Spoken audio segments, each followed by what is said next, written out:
This is the story of 12 students who lived in Northeast Ohio, picked to comment about important issues and our future, to have their comments recorded, and find out what happens when young people stop worrying about homework and start getting real. We are the voting class of 2020.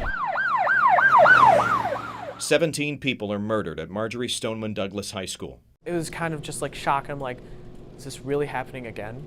Like, it's happening seemingly more and more all the time around the United States, which I just feel like it's just getting out of control, and somebody needs to take a stand and step up and do something about it. The crime sends a shockwave across the country, including Northeast Ohio, where students stage walkouts and demand change. And they keep going and going, and we hear about it more and more in the news.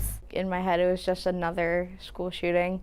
But then once the students started to stand up and they personalized it and they made it so that we couldn't avoid the problem anymore, it was like the last straw. There have been several suggestions about how to solve the problem of school shootings.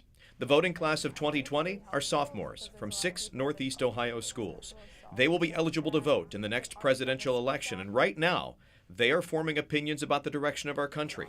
We asked them about ideas that have been circulating, like banning certain weapons. Well, I think first of all, military-grade weaponry should not be in civilian hands whatsoever. I mean, there's really no reason for that, and the damage that it can do is just so sad. I believe people should be entitled to owning a gun, bear arms. I mean, it's in our Constitution.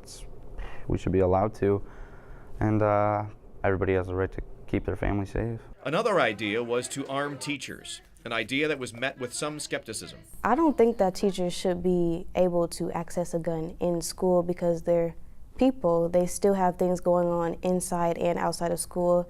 You don't know if they could get triggered or if they're just having a lot of anxiety. They could go off at any moment. Teachers should, their job is to teach, not to protect, or if the case, just to shoot.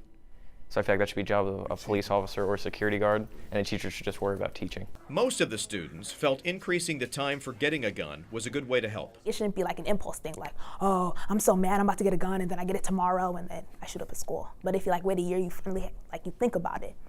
And, you should never do things off of anger. If you wait 3 months to a year, it shows how much you care for that gun. You really want it. You're not going to do stupid stuff with it. Still others feel those with mental health issues should get extra scrutiny when it comes to owning a weapon. So what are these gun laws really going to stop? Because if people want something, they're going to go out and get it. And I feel like there needs to be more of a basis on mental health and helping that. I don't think many people with major mental disabilities should have guns, but at the same time, you also want them to feel protected themselves and have the same kind of rights, that everybody else has. I think that the people getting the guns, the criminals and people with mental illness, it should be a lot harder for them to get the guns than just anybody person. There should be background checks and everything like that to make sure that they don't have mental illness issues. Enough is enough. Things need to change. The students know the solution will not be easy, but they are taking action through their local school walkouts,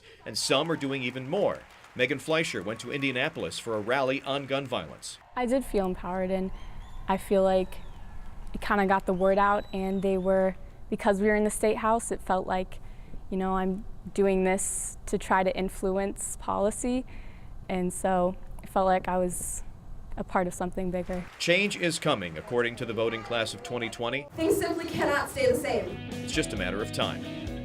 Todd Meany, Fox 8 News.